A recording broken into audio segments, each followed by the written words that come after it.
You're telling me that's the Archduke's son? In the flesh. Saw him once when I was your age. He had that same look in his eyes. We'll keep them from the May the blessing of the Phoenix go with you.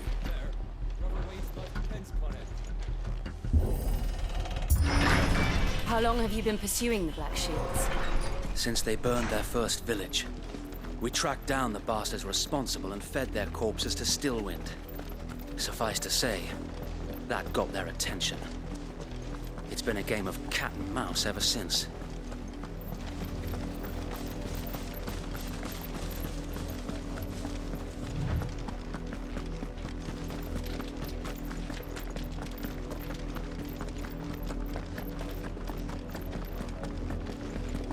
I got me sideways. Come along now. We'll find another bridge. The bastards are lucky I did. There they are. On your command, my lord.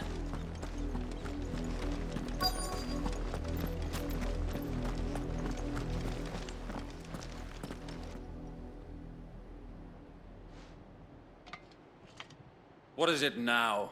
I told you! We bear a message for the Vicereine. From the Guardians of the Flame. Ha! You presume to tell us that a pair of filthy vagabonds, a woman and a dog, could guard aught against the might of the Black Shields? Then come! Die along with your flame! For Azaria! For us area! Your petty revolution ends here. On these our swords we swear.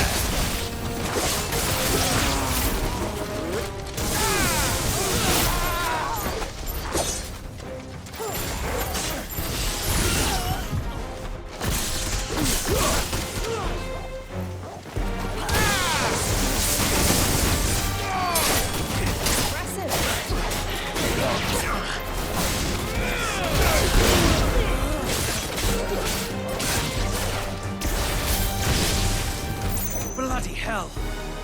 Reinforcements from the far bank! Another wyvern to fight their battle for them.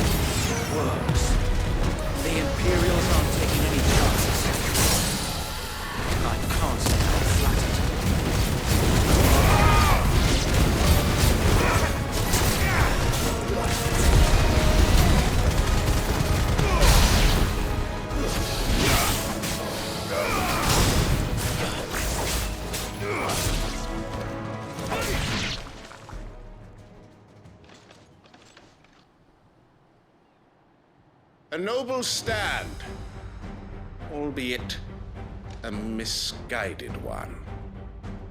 In taking it, you have but proven our point, that this land is in dire need of cleansing.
left to keep them occupied. We need to finish this. You mean finish him?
I don't see any more.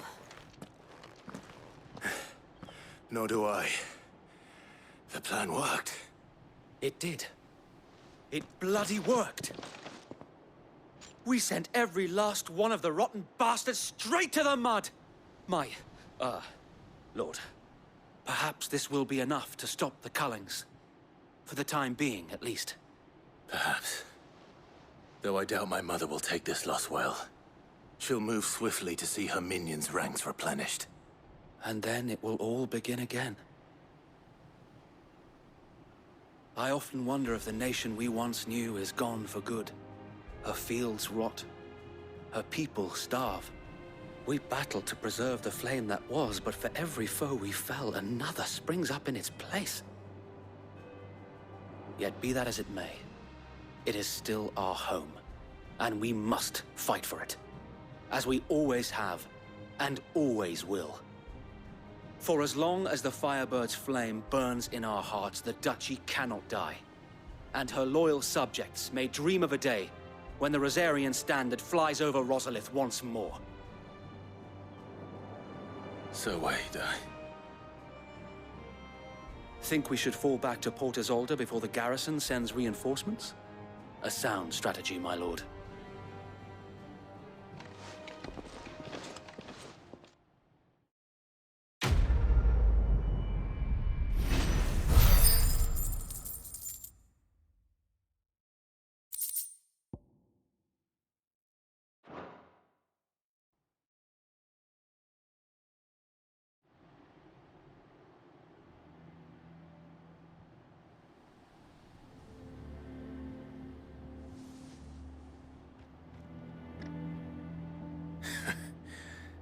And how long has my uncle been funding you and your comrades' endeavors? Since the beginning. Lord Byron was the first person I turned to after forming the Guardians. And had I known of this tunnel back then, I wouldn't almost have been hanged by the city guard for trying to sneak over the wall. I suppose a formal request for an audience would have appeared suspicious. And appearances must be maintained. Were the Vice-Regency to catch wind of Lord Byron's involvement in our movement, they'd seize his estate and send him to the gallows, where he would be of no use to anyone. And so, though it sickens him to the soul, he plays the part of the loyal lord, knowing that one wrong move might prove his downfall. It is why he remains ever vigilant. Don't be surprised if he refuses you an audience, especially since you're famously dead. Then I will have to think of a way to prove that I am neither wraith nor wrongdoer. I might have something which could help with the latter. It's the mark of the Guardians. Display it, and those who love Rosaria will know where your loyalties lie.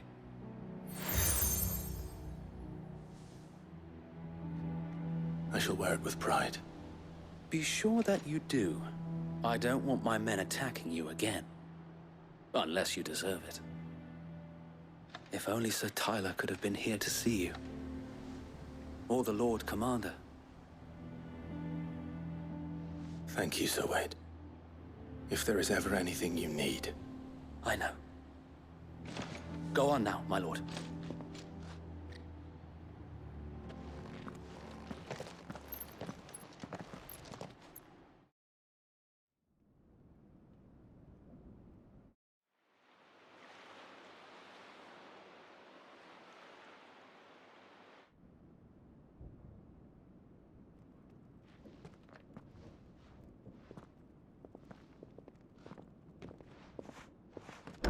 How accommodating. Do you really think they believe we are who we say we are? Not a chance.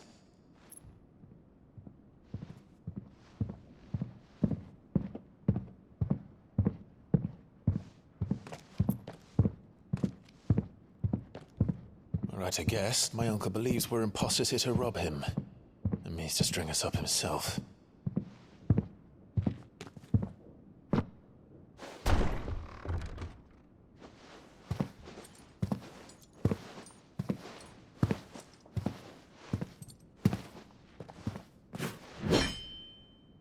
Imagine my surprise when I was told my nephew had come to visit.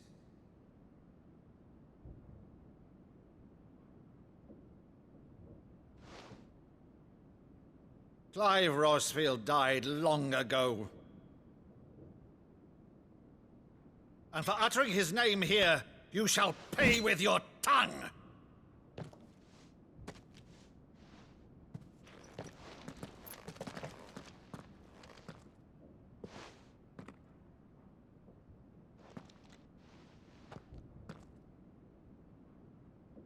You would mock me as well?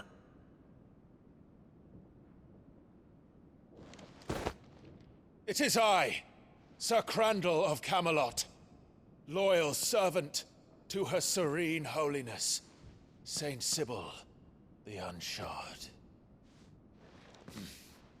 Meadow, thou vile sorcerer, for thy crimes against church and crown, I shall have thy head.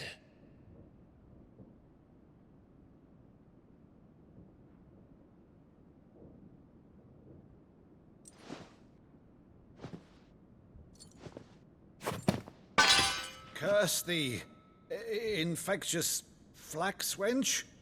Even in death, must thou plague me still? Very well. I shall open the gates of hell, that thou might see thy charge once more.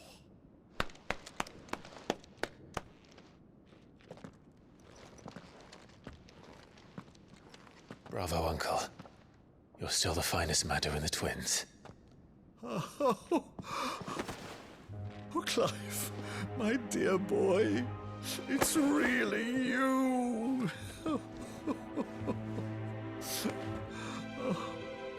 You always were fond of that scene from The Saint in the Sanctuary. Never did let me play Sir Crandall.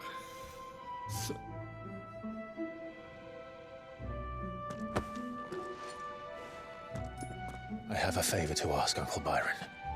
Rutherford, inform the kitchens. There'll be guests.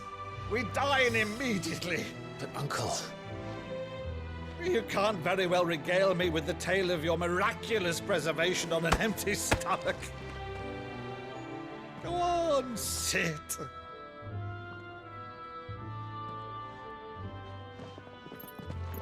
See that you use the good plates, Rutherford.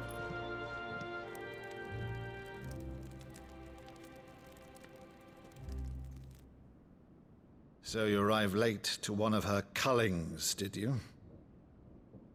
Since becoming Vicereine, Annabella has been a constant thorn in Rosaria's side, but these atrocities are a new low. Something has changed. Quite what, I don't know, but the woman we knew is gone, and a monster sits in her place. A monster. For better or worse, I've been charged with governing this town, and thus must maintain the illusion of obedience. That's all I can do to aid Wade and his merry band of revolutionaries. So he's told us. You have risked much for Rosaria. Our nation will be forever in your debt.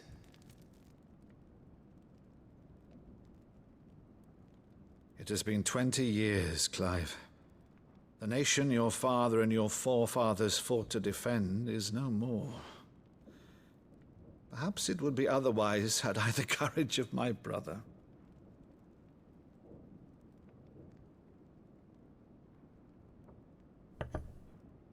All right, if it's a ship you require, a ship you shall have.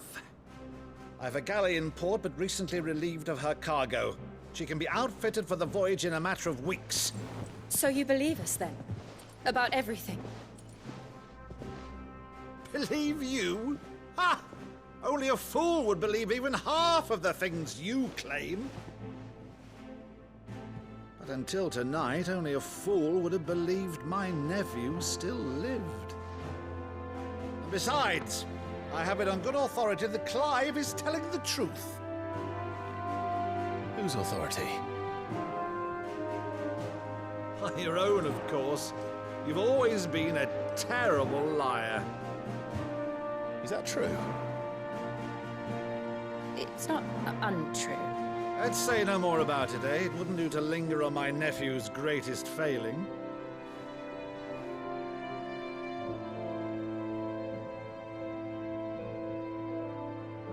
The one thing I cannot believe, though, is all this about you being Sid. You were always such a good boy, but now you're quite the outlaw. Which, if I'm not mistaken, would make me an outlaw's uncle. Right then, who shall we pillage first? Rutherford, fetch me my cutlass. This will be fun.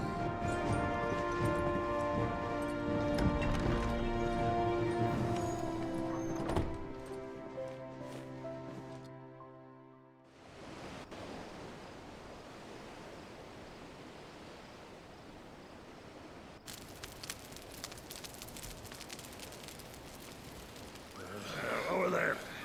Go on. She's a fine ship, isn't she? Once outfitted, she'll bear us across the boiling sea to Drustinus in the space of 3 days.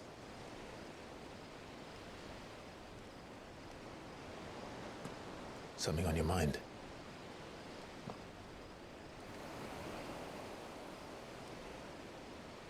Monsters. When I served the Iron Kingdom, I did so because I saw no other choice. Because once they learned that the lash would not move me, they turned it on those who could.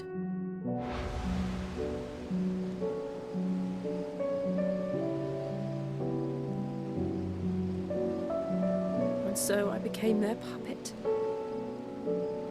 I let them pull my strings, telling myself it was not my hand that swung the sword, but another's. I removed myself from the truth so I wouldn't feel the pain it caused.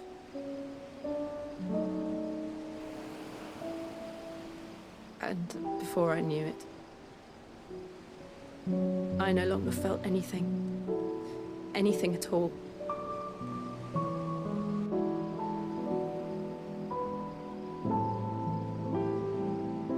I had become a monster. Jill.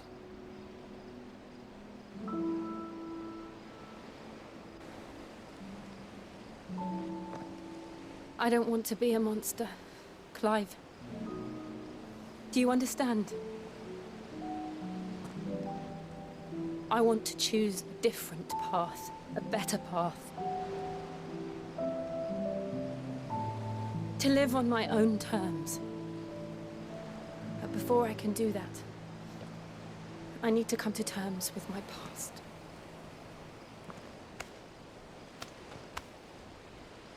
And when you do, I'll be standing there with you, just as you stood with me.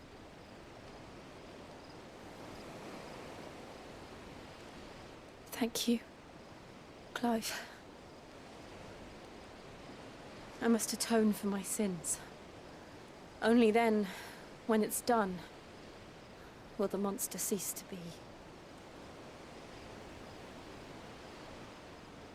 Just promise me that you won't die with it.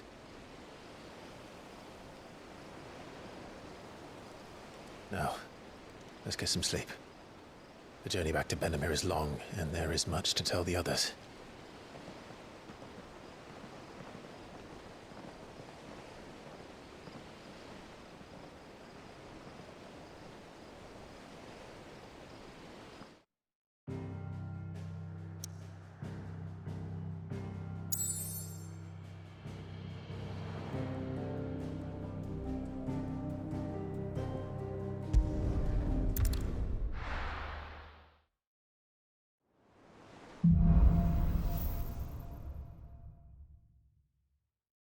founder knows what awaits us in the Iron Kingdom.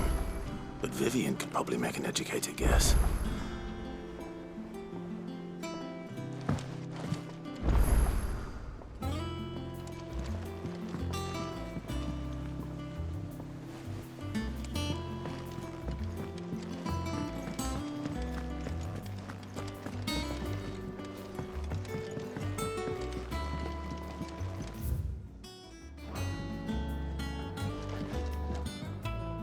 I didn't take you for a scholar, Ivan. Oh, this? Well, it's Valisthea, a culinary pilgrimage. I borrowed it from old tomes. Seems there's no creature in the realm so foul it can't be cooked up into something delicious. Think I'll stick to the unfoul ones, thanks. Oh, where's your sense of adventure, Sid? Honestly, one glance at these recipes, and even you would trade in your sword for a butcher's cleaver. From spit roasts to sweetmeats, this book has them all. What I wouldn't give to bring these recipes to life. If it's my blessing you're hoping for, then by all means. Well, I'm no hunter, Sid. The first tunnel worm I came across would be the death of me. But you're made of sterner stuff. Would you help me resurrect one of these recipes? Something tells me you won't be taking no for an answer. Fine, I'll help. Fantastic! Thank you. So, dare I ask what's on the menu? Chance's Stew. It was once a favourite among the gourmands of Oriflamme, if the author is to be believed. Though Molly's never heard of it. The only problem is that while the recipe is extremely detailed in most respects, it's infuriatingly cryptic as to the main ingredient. A beast, no doubt. Most likely something that would make easy work of a simple cook with more broth than brawn, but unwanted violets. I've no idea what they might be. Does the book say anything else? Well, only that the sweetest violets sprout atop the bed of roses. Roses. Rosaria, perhaps? One of the butchers in Martha's Rest might know something. I'll ask next time I'm there.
Could have sworn we had a few more.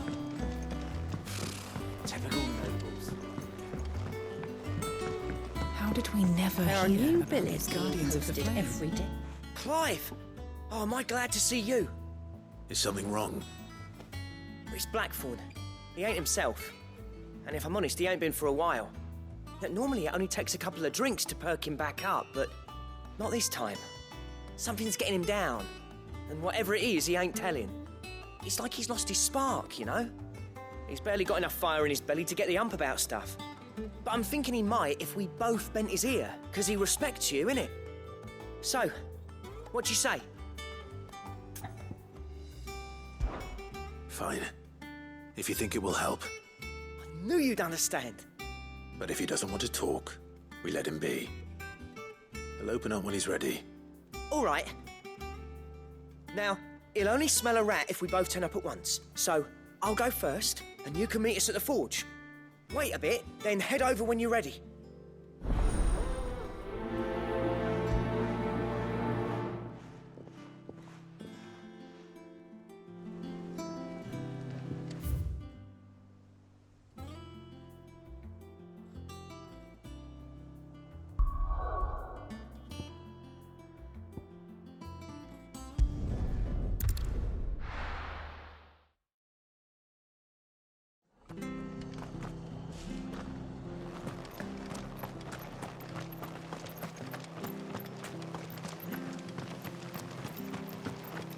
Thank you for sticking with us.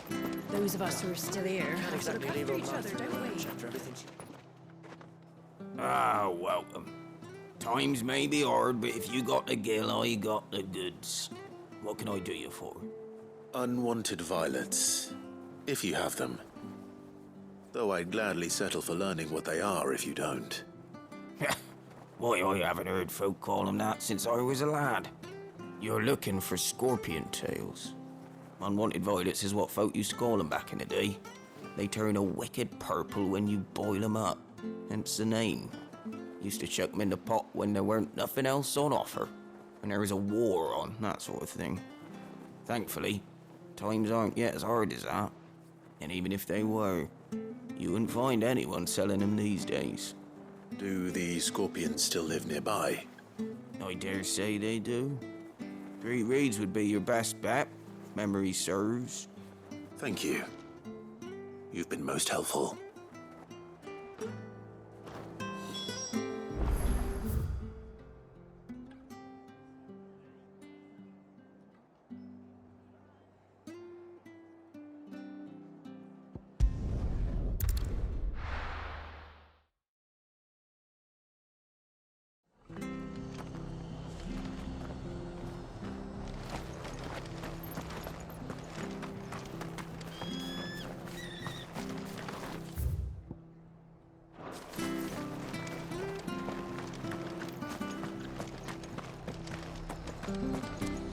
After what the Empire did to Martha's lot, I'd be daft to stay. Carries on like this, I won't have any there. Don't you go causing any trouble.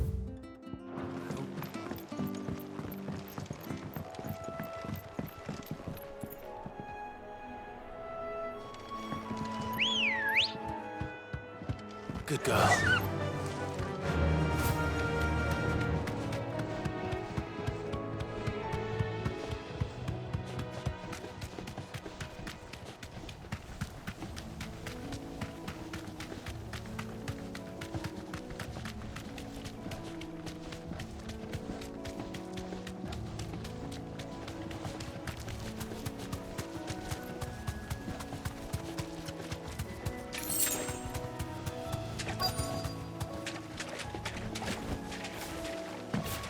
Scorpions. At least I know what I'm up against.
Better get this back to Yvonne before it goes bad.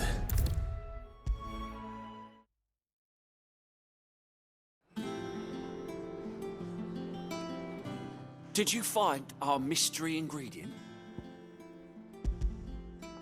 I did indeed.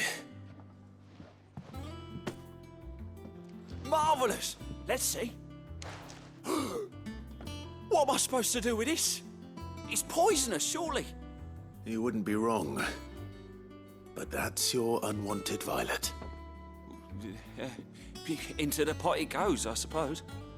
Wait here. I won't be long.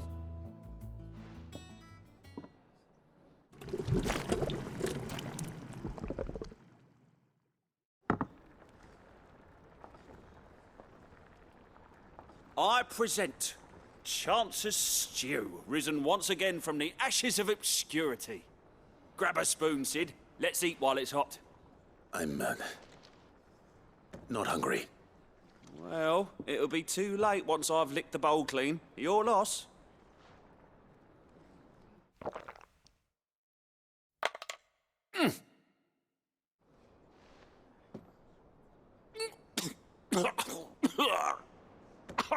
Odin's teeth.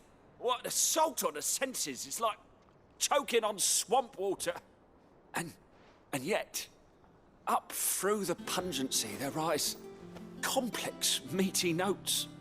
It takes a moment to recover from such an onslaught of flavours, but never have I tasted anything so fine.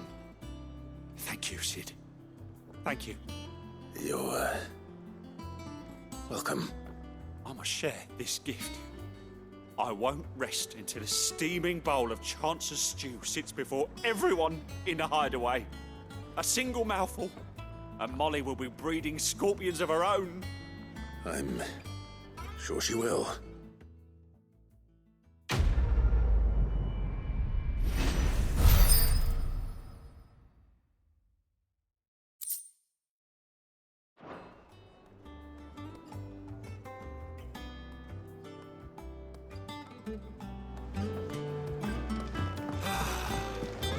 That monster's taken quite a liking to Lady Karen.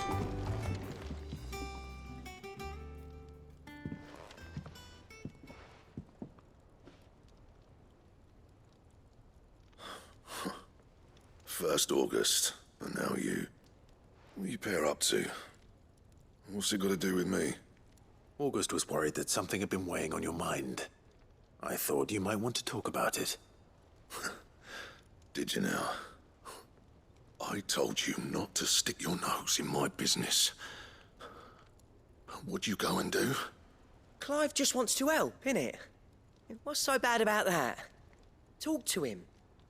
You never know, you might feel better for getting it all out in the open. Please, mate. I'm worried about you. Phil shut you up. It's nothing really. Stupid. Not the sort of thing you bother people about. Why don't you tell us all the same?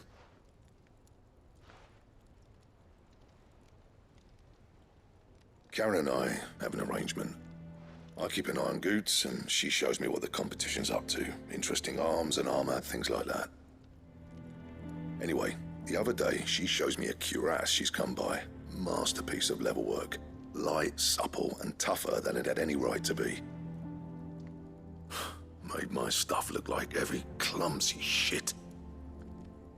I should have brought the bastard thing there and then just to study it, but I was too proud. And now every time I reach for my hammer, I'm reminded that I'm not the craftsman I thought I was. There. You happy? You got what you came for. Now piss off. All right. We're going.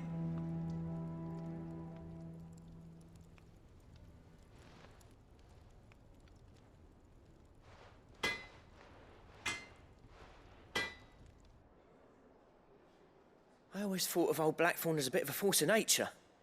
Like a storm cloud full of ale. Didn't think anything could rattle him. Least of all a stupid piece of leather. Blackthorn's always taken pride in his craft. Questioning it means questioning himself. Something tells me this is only going to get worse. If he has doubts, it will affect his work, which will only add to his problems. We need to nip this in the bud. I couldn't agree more. He said he should have bought that cuirass. Perhaps we should track it down for him. Assuming you're happy to help, that is. Too bloody right I am. Glad to hear it. First things first, then. We need to speak to Karen.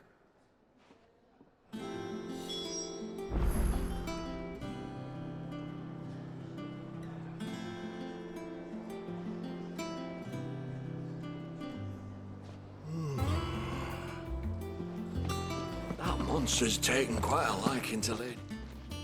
Karen, do you have a moment? Blackthorn mentioned that you'd recently come by a leather cuirass. An exquisite example of the craft, from what he told us. And he ain't been himself since he saw it. So we thought we'd buy it for him. Sorry, sold it already. Didn't think Blackthorn cared for it the way he turned his nose up.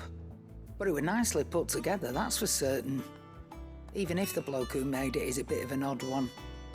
Happened across him on my travels. Makes all his stuff to order, but the fella who commissioned it refused to pay. He didn't like the colour of summit.